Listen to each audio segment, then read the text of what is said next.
Hi guys, it's Adam. Now, first off, can anyone who enters the chat, can you tell me if it's all right? Because we've got this storm, or what is it, Storm Doris, and it's really bad outside. So I don't know whether it's going to be like really breaking up. I've not got anyone watching at the moment, but yeah, I don't know whether it's going to come out all right. Hopefully it will.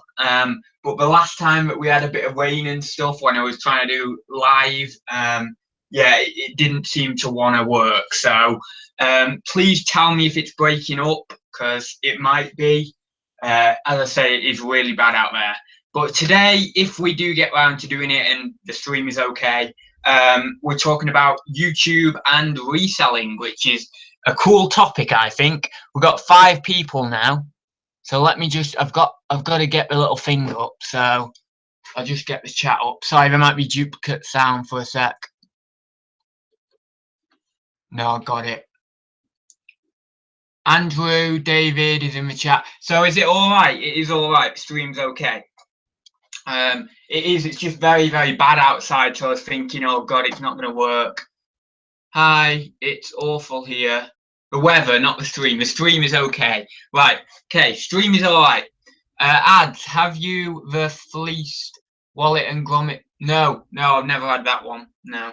I know that some of the Wallace and Gromit stuff is worth something, but I've never like picked any of it up. I saw a load actually at a charity shop the other day.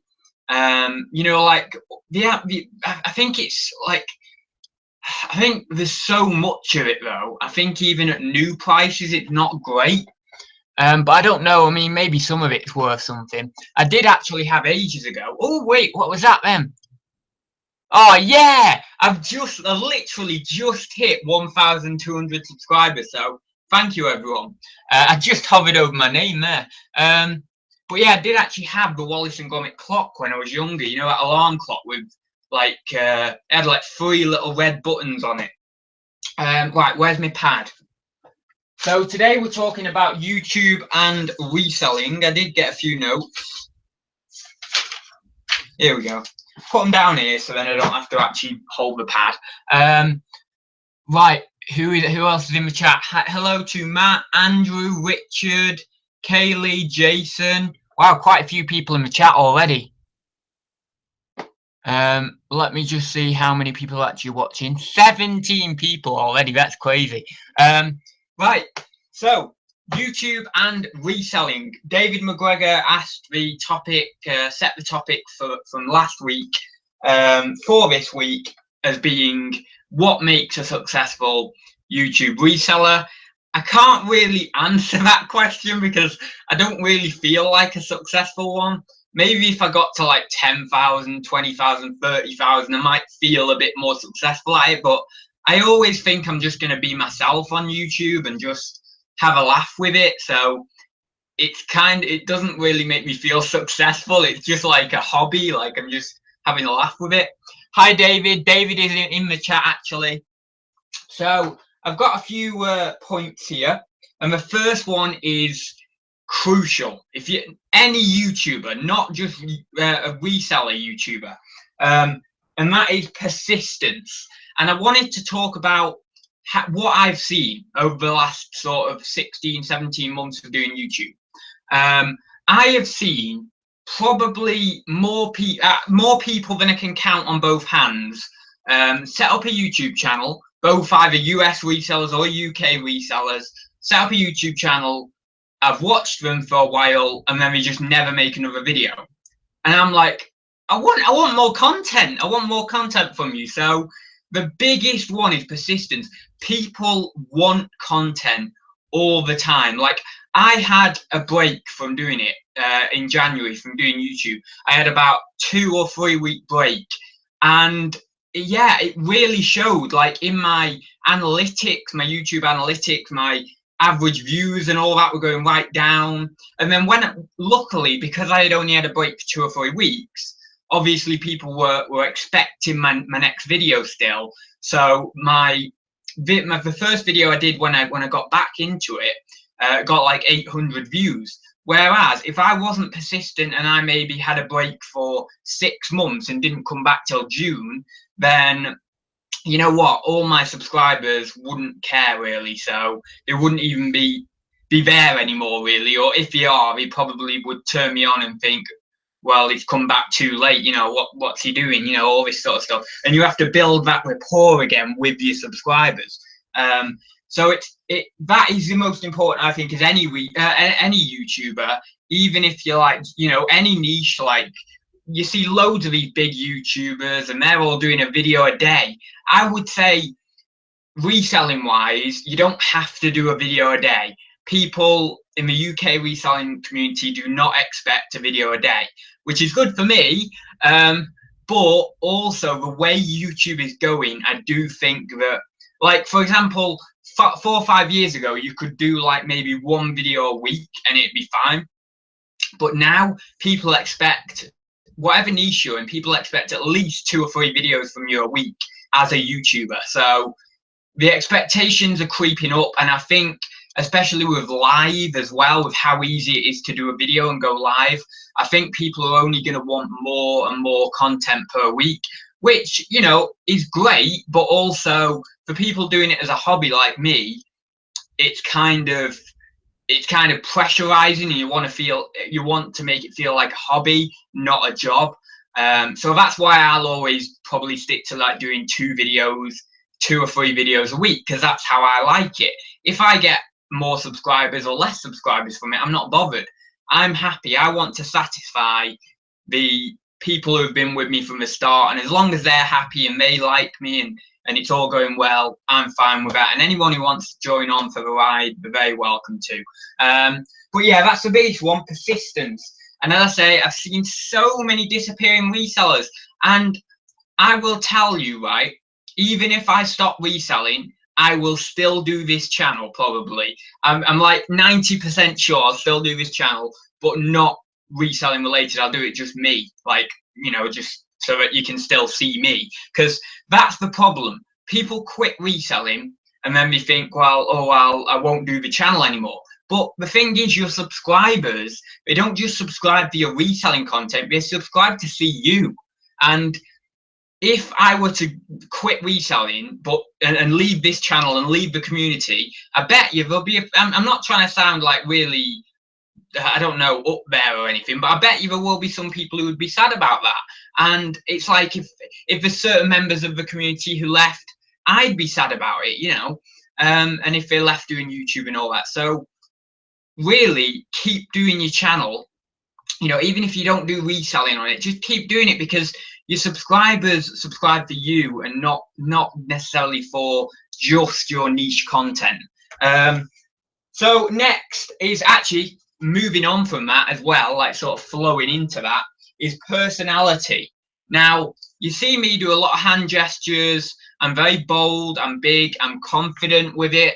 And that's generally just me. I mean, if you meet me, I have a motto, right? And when the name ads actually comes from someone in high school. It was a girl in high school who I think I remember this girl who used to call it me. I'm pretty sure it was that girl who started to call it me. And then I thought, well, hang on a minute, that's fun, that's interesting, ad sounds cool, so I'll take it on as a nickname.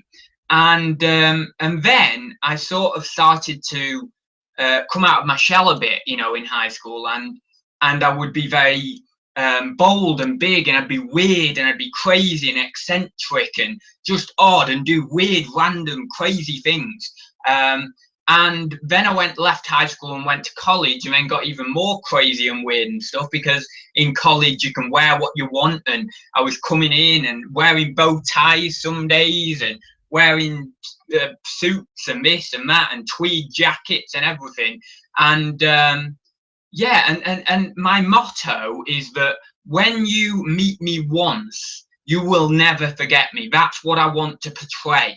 So that's why on YouTube I act quite eccentric or different or weird, because that's that coming through. But if you met me in person, I might be slightly more eccentric, or I might be slightly less, depending on the day, obviously, depending on what's going on in my life. But I always want to give people that first impression that you will never forget my name. You know, and if I saw you on the street in 50 years' time after never seeing you before, you know, after never seeing you for 50 years, you will know me by name straight away. You'll say, "Oh, ads, yeah," you know. So that's the sort of yeah, that's the sort of philosophy I go by anyway. Right, what else? Provide. So we're doing all the P's.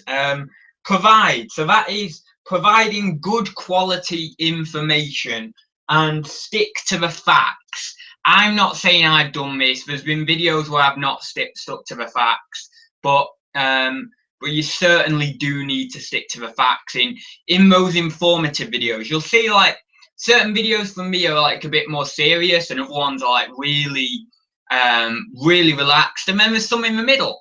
And I choose to do that because there's certain videos that I want to relay the facts in the best way possible, and I want to provide quality information, you know, with an informative sort of slightly serious vibe, and I think that is key. Don't do like all funny, silly, weird videos. Don't do all serious videos, but just give it a big mix, and the information you're providing on all the videos, make sure it's relevant, it's you know, it's good quality information.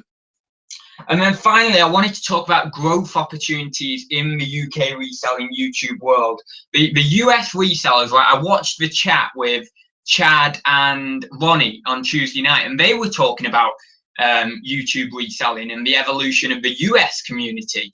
And I actually got a few of these ideas from them as well, which was really good because obviously I'm doing this chat on it today. So I want to talk about growth opportunities in the UK reselling community because they were talking about the US reselling community a few years ago was, you know, nice and small, and you had maybe, you know, certain people would have a couple of thousand subscribers or whatever, and it would be all tight knit and it'd be nice. And I feel that's where the UK reselling community is now, and sort of like we're 2 or 3 years behind it. A lot of people have talked about this in the past as well, but obviously if you can see the US community 2 years ahead of us, essentially, you can sort of predict where the UK reselling community is going on YouTube. And that says to me there's certain growth opportunities for the UK reselling world on YouTube. Maybe not as massive as the US world, but you don't know, because obviously US resellers can watch us and we can watch US resellers. But I just wanted to say that if you're thinking of starting a YouTube channel on, you know, in the UK reselling scene, do it now, because a lot of US resellers, right, are starting channels now and they can't get known. They can't get subscribers because they basically entered the arena too late, and all the other bigger channels, established channels, are being watched by thousands and whatever, and they're just getting more subs and stuff. And then all these little channels, you know, maybe got 10 subscribers, 20 subscribers. It's very hard for them to even get to like 500 subscribers and whatnot. So yeah, I would start it now. If you're thinking of starting a YouTube channel, start it now. Get in with some of the other members of the community, collaborate with them, do videos with them, all that sort of stuff. And then that will make even more people flood to your channel, and that will make your channel grow. So I would say if you're doing it, do it now, because I'll tell you, I was thinking this yesterday actually, I could fit all the UK YouTube resellers in this room. All right, maybe there could be a couple of people on the bed, no sexual reference intended, but yeah, there probably would have to be a couple of people on the bed, but I could fit them all in here. So yeah, it's just one of them things, you know. There's so many US resellers on YouTube, but there doesn't seem to be like loads and loads of UK resellers. So yeah, get involved. I want to meet people on a video level. I think it's cool. I think it's more personal when you're doing videos and you're watching each other's videos rather than chatting on Facebook or whatever. But yeah. So David says, I got some new subscribers on the back of doing Caroline's Rachel's chat. Yeah, it does work. You know, it's collaboration. YouTube will tell you, if you go to like a creator day or whatever they call them, they always big up collaboration. It's meant to be really, really good for your channel. I don't hardly do any of it, but yeah. Anyway, let's look at the chat. It is going down a bit. Adam Mills, yeah, don't do more videos. It's my data on my phone because you always have good points and good hauls. Right, let's go down. I had my channel before I started reselling vids, so I wouldn't stop making vids if I stopped reselling. I prefer the lifestyle vids than the reselling ones anyway. I like seeing personal videos. You know, like I know a lot of people like if I did a personal video and then I did a sales update the day after, my sales update would outperform my personal video by like 3 times the amount of views. And I'd get a lot more subscribers off the back of that sales update. But I love doing the personal videos. I love showing my regular subscribers who have been there from the start, who watch the channel not only for my reselling but for me. I love doing those personal videos and showing my friends and having a laugh. And I do expect to do maybe a couple of those this summer, you know, when we're out or whatever we're doing. And yeah, if they don't perform well, it doesn't matter, does it? It's my channel. I'm doing what I love, and as long as I'm not doing anything ridiculous or doing anything that's offensive or anything like that, then you know it's quite fun. It's a bit of a laugh. So yeah. Anyway, that's the points I had that I wanted to talk about because I think it's a wonderful topic, really. And as you can see by the title, actually, that I'm looking at now, Reselling and YouTube, A Marriage Made in Heaven. The reason I sort of chose that title was, for one, I couldn't think of another title, but for two, I think it is quite a good relationship, reselling and YouTube. You can document your journey, you can document your sales, you can document what you're picking up, what prices you're paying for things. I know you've got receipts and you've got eBay sales reports and all that to do all that sort of stuff, but it's nice to have it in video form. You can document your life as well, as I say, in like vlogs and things like that. And I just think it's wonderful. You know, I think it is a real good pairing, reselling and YouTube. You know, there's a lot of things on YouTube that are like, you know, the big channels and that, and they're doing it full time and all this sort of stuff. And that to me, like, for example, if I were to do YouTube full time, I couldn't do YouTube full time anyway because my YouTube is about reselling, so I'd have to continue reselling to do YouTube full time, if you get what I mean. And that's sort of a good marriage. That's what I'm saying. I always have a topic about my YouTube, whereas maybe other niches on YouTube, they might not be able to do videos all the time, or we might not be able to find enough information or content to put out there. But there's so many different ways you can do a video on reselling on YouTube. I mean, there's so many topics to talk about, you know, subtopics and all these different things. And yeah, it just feels like YouTube and reselling were sort of meant to be. Right, chat's going down. Carp fishing's in the chat. Hi, carp fishing. David, where do you stand on the sharing of reselling info on YouTube? I know a lot of people don't like it. I don't care.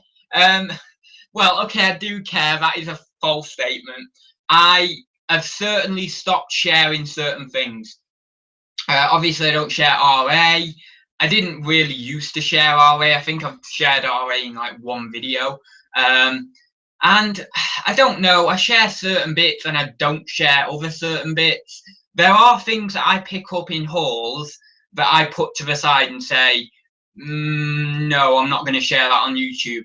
And that's just because, I don't know, I just think, you know what, if that item were to be shared on my channel, then it's just going to saturate things a little bit for me. Why do that? You know, I don't mind sharing 90% of what I pick up, but there's 10% of RA stuff and bits and bobs that I feel that I don't want to share, I won't share. But you know what, I don't really care, to be honest. I'm happy to share 90%.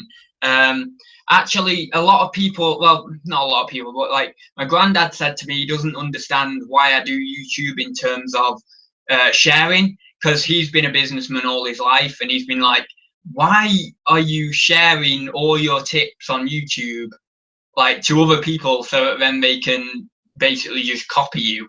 And it's a valid point. It is a valid point. But I don't know. It's more the social side of it, I think. And I've sort of said to him why I do it. You know, it's the social side and all that sort of stuff.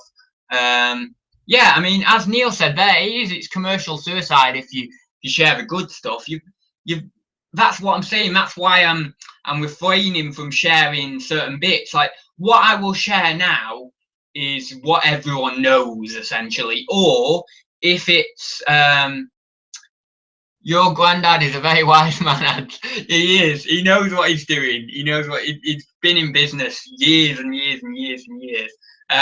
Like even now, I mean, at 74, he's still working. He's still like cleaning out garages, and I've talked to you about him before, you know. But he's still cleaning out garages, and he does this thing called Men in Sheds, and he does wood turning, and is the chairman of a lake as well. Or I don't know whether he still does that, but he did do it a couple of years ago.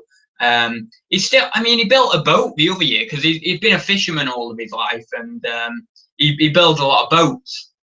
But he was like 72 when he was building a boat all by himself, you know, no help or anything. And he built it all on his own, and he did it up, and then he sold it. And it was like, blooming hell, I couldn't even do that at my age. I don't think it would be hard. Even, you know, with the knowledge, it'd be hard. So anyway, but yeah, share all of the rubbish. Yeah, I know. I just share what other people share. There are, as I say, there are things that I don't share. Matt Morris, I have an idea for a video ad called the £5 Challenge. Ask the whole YouTube community, Nick, Zahir, etc., to post a video of you leaving the house with a fiver to spend. Then a fortnight later, round up to see who made the most profit for a laugh. Yeah, that is a good idea. The problem is we'd all have to focus on quick selling items, because yeah, we'd have to focus on fairly quick selling items. Like, you wouldn't be able to get certain items at a longer tail because it wouldn't work, because then you wouldn't have made the money quick enough in the 2 weeks. Maybe a month is better, but I suppose you could just do it on quick, you know, not high value, quicker selling items. But then you've got, is it really fair? Because like, for example, Ken, he's antique, so a lot of them are going to be slower sellers. Granted, there will be quicker sellers, but a lot of them will be slower sellers. Area is dependent on it, is obviously a factor. Whether there's car boots on, even weather. Like, for example, if maybe I'm looking into it too much now, but if like in my area the weather's great, and then down south where Nick is, it's terrible, he can't go to his car boot, or maybe, well, I suppose he could go to a charity shop. No, I suppose I'm looking into it too much. Don't listen to me. I'm looking into it too much. Smart reselling, afternoon ads. Hi Darren. Georgina, hi ads. How are you getting on with your ladies' clothes? I've listed them all. I don't know actually. I don't know whether I've got. I'll check in a bit. I don't know whether I've got any watches or anything on them, but I think I priced fairly competitively. I wouldn't say underselling them or anything, but I certainly priced competitively. Like most of the women's blazers, I went for like 25, 20. I think I did 25 on all of them. I don't think I would have done 20 because it's just not worth it, is it? But a lot of people in the comments said about what was that? Oh, it was nothing. A lot of people in the comments said about sort of like 20, 25 to 30 on them, and then the dresses were even more. But I've put the dresses on for a little bit less than I think, just so I get a bit more confident. Carp fishing question: how are you managing a wage currently? How much could you be on currently a year? I don't really know. That's what I need to set up. I need to set up another bank account, right? And I need to take a wage out every month. And I could probably take, I would say, around £1,000 a month, and still have enough to reinvest. But I don't want to take that much, because I want to reinvest as much as I can. But I suppose, and then the other thing is, like, at fourth quarter, I could take like 2 or 3 grand out quite comfortably. But again, it's like I want to reinvest, and with having hardly any bills, it's like, why do I need to take money out? But I am gonna get another bank account. I'm gonna then put like 500 into that every month or something like that, enough to pay the bills I have and a little bit extra. And then what that's going to be my personal account, my personal money separate to the business. Then I'm going to have my current account that I've got now for the business, and then I'm going to have my PayPal, which is just, my PayPal for me, for having a little bit of a buffer for returns and, for buying things on eBay, equipment and that. So that's what I'm going to do. I'm going to have 3 accounts, one for personal, which I take out to do anything I want with and to pay my bills, one for business, and then PayPal as like another business one. But at the moment, I've only got 2 accounts, and I just take out in wages what I sort of need for bills and bits and bobs, and that's it. I literally don't take any money out for personal stuff. The only thing I did this month was I took 200 quid out to invest in shares, and that for me is a fun expense. But anyway, Cartfish. Oh no, Cartfish. I already answered that one. Hi, on eBay selling. Do you sell using buy it now or auction? Which is best? Oh, not that again. I'm just gonna say, right, this is like oh my god, such a long-winded debate in the community, and I don't think any is better. I think certain items go better on auction. So I would say probably a lot of items go better on buy it now, but there are definitely certain items that go better on auction. Like what can I name off the top of my head? Maybe Lego. Lego would be fairly okay.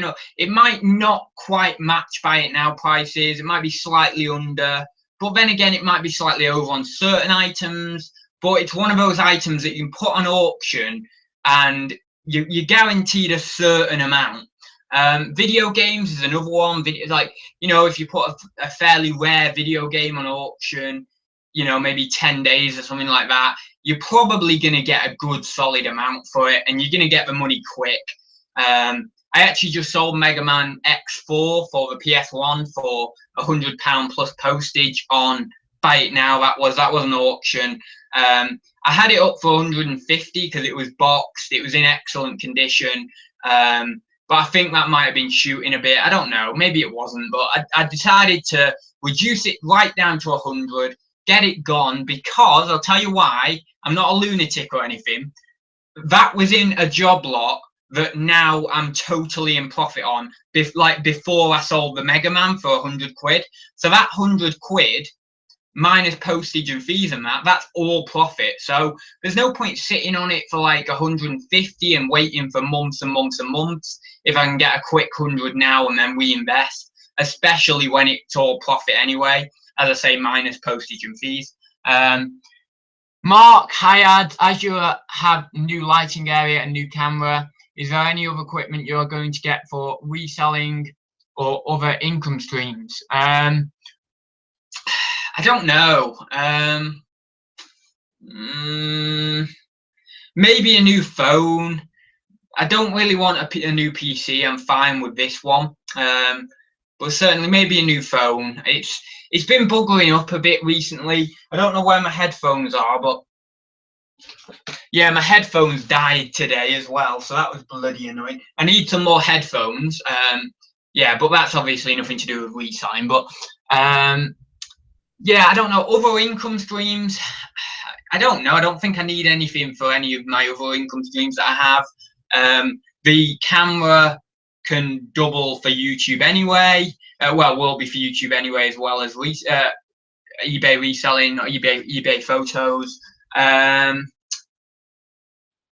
What else? Oh, my printer's buggered up. Well, the cart, I don't know. I've followed the instructions online a million times and I can't get it to work. I've got a genuine cartridge in there now, it still won't work. So I've contacted customer support. They're going to try and sort it out for me or something. I don't know, going to try and walk me through it.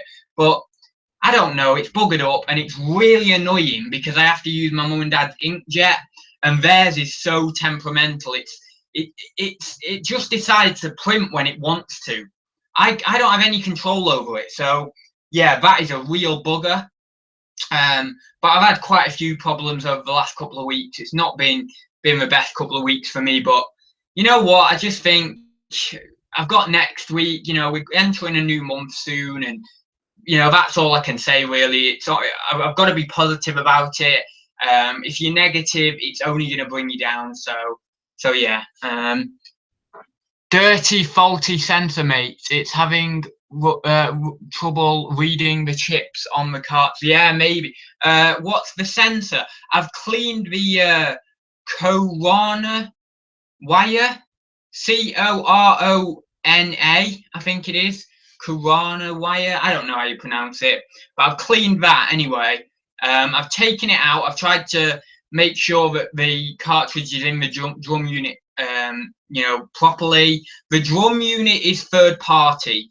The cartridge is official, genuine.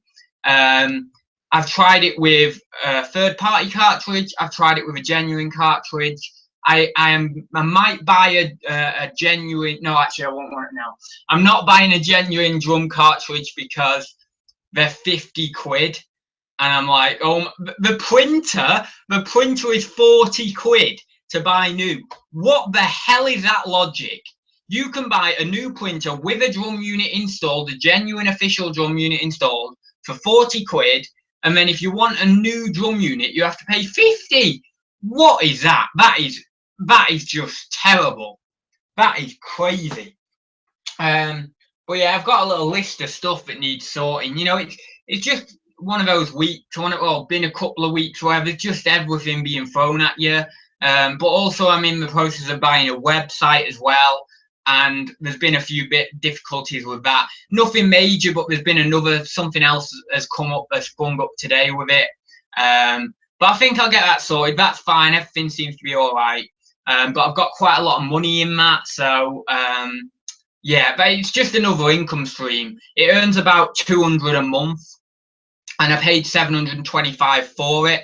I've seen statistics and sales reports and all that sort of stuff, and I've been back and forth with the guy for a few days, and then I decided to pull the trigger on it. Quite scary because I have had bad dealings with websites in the past. But anyway, so that's something that I've got to sort out, and that's there's been a few problems with that, but nothing major. Luckily, I've not got scammed or anything. I've got the website. It's all been handed over. There's just a few other little bits and bobs. For example, I can't seem to. Well, I couldn't log in to this site that was used for like a tutorial site. It was like a information site, but I've got that sorted now anyway. And then he's just got to hand me over some of the details for one of the sites as well. But yeah, so I've had that to deal with as well this week. So yeah, I mean, it's just been one of them weeks. Next week will be fine. But I've just tried to stay positive with it. Hi's are here. I can see you in the chat. Southwest Sellers, Simon Land, hi ads. Talking of cartridges, I dropped a bulk lot of 1,000 plus Epson cartridges to sell on. What's your largest bulk lot you picked up? About 500 quid for a load of video games, I think. I'd like to top 1,000 this year, you know, but I'd have to make sure, you know, I'd like to buy a job lot that's over 1,000, but I'd have to make sure that everything is square with it, or else I just couldn't do it. So, you know, it's a lot of money. £1,000 is a lot of money. I would say my business could take it, but I don't want to just buy something with the worst case scenario being, you know, my business can take it out. Well, it doesn't matter if it messes up. Even though that was kind of my logic with the website. But yeah, that was a little bit scary, but it's fine. I'm out. Yeah, so 500 quid is my largest bulk lot ever so far. Right, let's scroll up the chat because I don't know whether I missed anything. Cheers for the response. I'm trying to sell some comics Some are worth a little. Are you going to try and sell any? I don't know. Comics, maybe my taste, maybe not. I really don't know. I will, probably at some point in my career, I will. Yeah, David says we almost did it. David, am I all right to tell them? I don't know. I don't know whether I should tell them or not, but anyway, I won't if you don't want me to, but yeah, anyway. What other questions have we got in the chat? It's the throwaway society we live in now. Hi Ed. Oh, I've already done that one. Right, any more questions or anything in the chat? I will stop in a minute. Yeah, David said yeah. Right, I'm gonna tell you. Me and David, we were gonna try to go halves on a video game collection. And we were going to put in like, what was it? Well, we originally said we'd go up to 2K, so a grand each. And we went through and we individually researched all the items, and it wasn't quite the returns we were looking for. And we were going back and forth and stuff and trying to negotiate and all that sort of stuff. But yeah, it just didn't work out basically. But there's a load of stuff in there. Tons of consoles, vintage games, all that sort of stuff. Benefit of community collaboration deals, yeah, it is. Yeah, so yeah, it was pretty cool. I really wanted it to happen. I really did want it to happen because I've never done a deal like that, and it would have been so much stock as well. I mean, there was tons of stuff. But yeah, it's just one of them things that you have to walk away from deals if it's just not worth it. And that's that really. We sort of totted it all up. We were going to put in 2K if it went up to 5K, like 5K in sales. But we didn't get to the 5K when we were doing our research, to totting everything up. But yeah, so we ended up trying to get it for $1,000, but he wanted $4,000 for it, and it just wasn't going to work. I knew it. I knew when we were totting it up, and I realised what the total would be. I thought, oh, it's gonna be hard to negotiate on this one. Yeah, David said it was about 4K of resale. We thought it was about 4K of resale value, but we weren't going to put in 2K to make 4K because of postage and fees and all that sort of stuff. And the amount of stuff there was, it would have took forever to test. But yeah, so it was really exciting doing it though, and me and David will probably both agree on that. It was really exciting. Zahir says definitely so cool the opportunities that can appear. Yeah, it is. You just don't know from one day to the next with this job. Which one of you will end up with all the FIFAs? Oh no, but what? I don't think no, there wasn't any FIFAs in there actually. It was actually all fairly alright stuff. Well, there was a lot of bread and butter stuff, like 10 to 20 quid items. A lot of PS3, Xbox 360, that sort of stuff. 2K worth of video games. I know. Sounds like my ultimate nightmare, Neil says, yeah. Even for me, like, who quite enjoys it, like, I've had the video games before and I've loved testing them. I really do. But even for me, testing that amount, I was still thinking, you know what? Do I really want to do this and test all that stuff? Because obviously a lot of it would have gone off to FBA for me. David was selling it on eBay. I was going to do FBA. Yeah, obviously with FBA, you've got to make sure you test it all because I'm not getting into any trouble with Amazon. Like on eBay, you can get away with selling things as untested and all that sort of stuff. Obviously, there might be a bit of backlash in certain circumstances, but you can get away with it a bit more. I feel like Amazon are a lot more strict. But yeah, it was definitely exciting. It really was. So we didn't end up doing that. So what I said to David was, I'll go ahead and buy this website basically, because I was going to put in $1,000 anyway. Yeah, I was going to put in $1,000 to this anyway. So I thought, you know what, I'll spend that. Well, not quite that, but I'll spend almost that on the website. So yeah, smart reselling. I did 750 on video game hauls in November, December. I love video games, but took so long. Yeah, there's a lot of work with it involved in video games. It really is. Right then, guys, I will leave it there, I think, for today. We're usually about the 45-minute point, so yeah, I'll leave it at this. Any more questions in the chat or any topics for next week, more importantly? I'll just get me a little pen. So, yeah, any more topics for next week? Any topics for next week, even? Teaming up on deals normally ends in tears. Done in the past, but I would not do it again. Would rather go on my own. Yeah, I understand that. I completely understand that. Like, it's same with partnerships, isn't it? Like, if you've got a partner, I know there's certain people out of my friends who I would love to be a partner in business with, just because they're my friends, you know. But it doesn't work like that, and you can get stung massively. Like, if I entered a partnership with a couple of my friends or whatever, and they decided they weren't going to do any work, then what the hell is our business going to be like, you know? So yeah, I understand exactly. I've always been like, I hate to say this way, but like lone wolf, you know. I've always liked that. I absolutely